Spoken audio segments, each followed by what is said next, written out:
Hello neighbor, this is Curt at eTrailer, and today we're going to be taking a look at the Yakima Crossbar system using SkyLine towers and a CoreBar crossbar on this 2023 Jeep Grand Cherokee L. Now the Jeep Grand Cherokee L is a 3-row vehicle.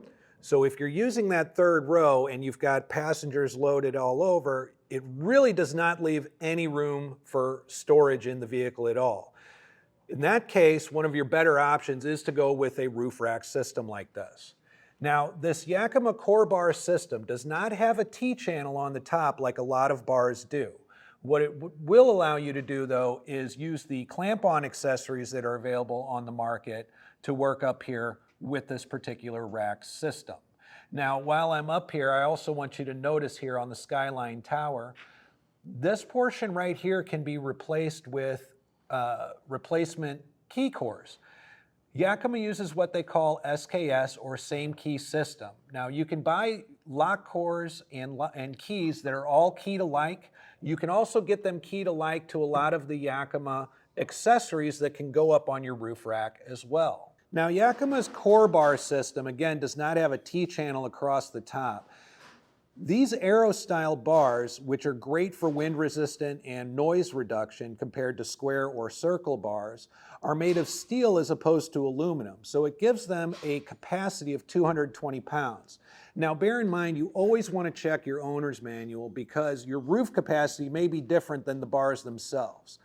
We are limited to whatever the lower capacity is. So if your roof capacity isn't 220 pounds, the bars can still be used, but you have to keep in mind that the roof dictates your minimum capacity. Now, while we're up here, I'd like to take a few measurements so that we can take care of what kind of clearances we might have both between the bars, under, and total clearance above the car as well. So if you're concerned about low clearance areas, these bars are going to give us a measurement off of the roof at about just a hair under 5.5 inches. So a decent amount there up on the top. Now, anytime that you want to be concerned about that is if you're going into a low clearance area like a garage. It's also something that you don't want to run through a car wash. These would want to be removed for that, so that's a little side note that you want to keep in mind. So basically that's going to add about 5.5 inches to the overall height of your car. So clearance under the bar, if you're concerned with sunroof or moonroof working for you, is going to come to about 4.25 inches, maybe just under 4.5. So bear that in mind if you have any concerns about working with your sunroof or moonroof. One of the other concerns that we might have is the crossbar spread. A lot of rooftop accessories have a minimum and a maximum crossbar spread that you're allowed to use. So we're going to go ahead and see if we can get these about as close to center as possible. And that measurement is going to give us about 26, maybe 26.25 inches. And that's actually a great spread. Usually what we want is somewhere in between 24 and 30 inches. That's about where most rooftop accessories are limited to as far as how far apart you can use the mounting points. But given all that, this is a great setup for this particular vehicle. It should work with a lot of different accessories and really help you out with those storage issues when you have a full car with all the passengers inside. So this is an overhang crossbar system, and overhang has a lot of great advantages. One of which is that if you want to fit more items up on the roof, you do have the option of mounting on the outside of the towers. In this particular case, we're going to end up with about 5 inches of overhang on this. So that really gives us a good option to clamp something on outside of the tower if we want to put something else side by side with it on the passenger side of the vehicle. Now, one of the big disadvantages, well, not really a disadvantage, but a concern that a lot of people have when they're using overhang bars is, am I in danger of hitting my head on it? Well, in the case of these 50-inch bars that we have on this system, they really don't even go past the door threshold. So I wouldn't feel in any danger at all of hitting my head on anything up there, much less the bars themselves, as I'm getting in and out of the vehicle. Now that we've gotten all that and talked about all that, why don't we take a look at exactly how we got these mounted on the roof. So now that we're up here on the roof of the vehicle, we're going to have to go ahead and prep these rails. We have already installed the front bar. But you may want to take a look on the 23 Grand Cherokee L. You actually have 3 sets of mounting points up here. If you're going to do a roof rack like we're doing today, we would suggest the front 2 mounting points. That way you get the proper crossbar spread, and loading and unloading it is going to be a bit easier, since the door, the rear door on this vehicle is much closer to this area right here. So to get that ready, what we're going to do is take a simple flathead if you don't have a trim tool, and we're going to go ahead and lift under and pop these little plugs out to expose the bolt holes that are going to allow us to mount our landing pads. Now that we've got that done, we'll grab our landing pads and mount them up here on the rail. Okay, so we brought our landing pad up along with the bolt and washer to mount it, and the Allen key that comes with the kit as well. So you're going to notice that there are 2 holes up here in this slot.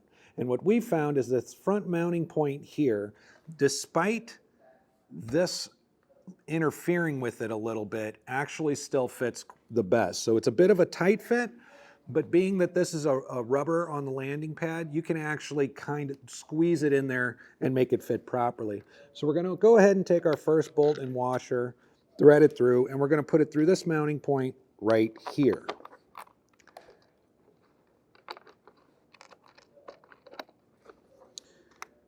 Once we get that in, we'll take our Allen key and we'll go ahead and tighten that down. So you see there's a few options as far as the front mounting hole that you can use. We played around with a little bit, and while you can use this front mounting hole, these tow hooks really do interfere with how it goes on. It's possible because of the soft rubber back here to really maneuver it, but honestly, mounting it through this hole here, you do have to press it down a bit to get that mounted right, but we're finding that this is the proper mounting hole for the back. In the front, however, the proper mounting hole does look like it will be the front hole here, and then of course the slotted hole so that you can maneuver it back and forth a little bit if necessary to find it. But now that we've got the proper mounting holes in position, we're going to go ahead and tighten this down, and then we'll get our crossbar prepped to put up here as well. Now, we were mentioning how it could be a little bit tricky to get these mounted, and there will be times when you want to perhaps drive the vehicle without the bars on them at all, whether it be for clearance or any other issue similar to that, or running it through a car wash because you really don't want to do that with crossbars on your vehicle.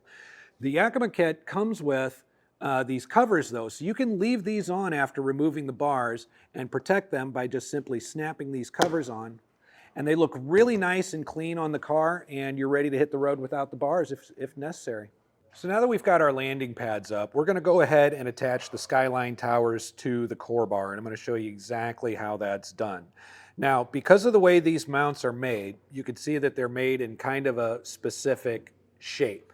We're going to have to be very careful about which side of the vehicle these go on, and it's going to reflect the direction of the bar. So being an aero style bar, we do want to make sure that the wider part of the bar is always facing the front of the vehicle. Therefore, I've got these set up so that we've got our passenger side here, again with the wider side in the front, and I'm going to show you how to assemble the driver's side here before we put them on the bar itself. So it's really very simple. You'll find this bolt in the middle here, and you'll find in there we've got the head that we can use our torquing tool from Yakima to adjust. So what we'll want to do is make sure that the opening here is facing the outside of the vehicle. We're going to go ahead and attach it so that the wider side is forward by putting it down in that slot over the bolt, turning it over, and tightening it down from there. Now, I do advise we don't want to tighten this down all the way just yet. Reason being is that the way that this is made, we want to be able to have room up at the top. If we go down too far, we won't be able to have room to slide the bar through. So we want to attach it so that it's secure, but leave enough height that the bar is actually going to slip through. So now that we have those together, we're going to go ahead and take the end caps off of our bar. As such, we're going to simply glide it in from there. And again, I left it looser, otherwise this would be very difficult to do. And once I have that over a bit, I'm going to go ahead and repeat the process on the other side. So again, we're going to take the end cap off of the CoreBar, we're going to take our SkyLine tower with the attachment and feed the bar right through as such. Again, if you tighten this down too much on the offset, you will not be able to slide this on. We need that slack. Now that we have these on, let's go ahead and go up to the roof and show how we'll mount it from there. So now we're going to go ahead and mount these up in the rear bar position. We already have the front bar mounted, and the way that we're going to attach these to the landing pads is through this piston mount right here. So as the SkyLine tower opens or closes, that piston is going to move. In the closed position, it will engage and lock in. So we're going to leave it in the open position so that we'll be able to mount it in the gaps on the landing pads above. So again, we put everything on, making sure that the wider part of the bar is in the front position going toward the front of the vehicle. We're going to reach over and just try to slip that right into place over there. Sometimes it might be easier to let it rest while we mount one side and go over and find the other, but it's going to slip right in between those gaps, just like so. Now we're going to go ahead and leave this here. We're going to do the same adjustment to the other side, make sure they're both mounted up and in position. So once we've got everything in the proper slots, we're able to maneuver the bar back and forth a little bit because we left it a little bit loose, back and forth a little bit until we measure an equal amount of overhang on either side. Once we get to that point like we have here, inside the tower we're going to take our Yakima torque tool and we're going to go ahead and tighten this down so that it all locks into place nice and snug. And being a torquing tool, once we get it tight enough, we are going to hear a pretty audible pop once we get it to the correct torque.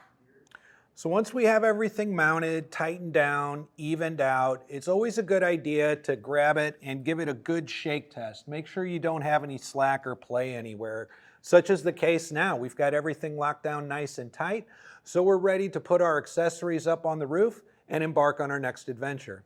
So the Yakima CoreBar system for the 2023 Jeep Grand Cherokee L is actually, I think, a wonderful system to use with it. The 50-inch bars give us plenty of space to put a lot up here along with a high weight capacity for those longer trips when you have a vehicle full of passengers or you want to transport something that you really don't feel like traveling in the vehicle with. So with that said, I would think that this system would be an A+ system for this vehicle. Once again, I am Curt at eTrailer. Thanks for stopping by.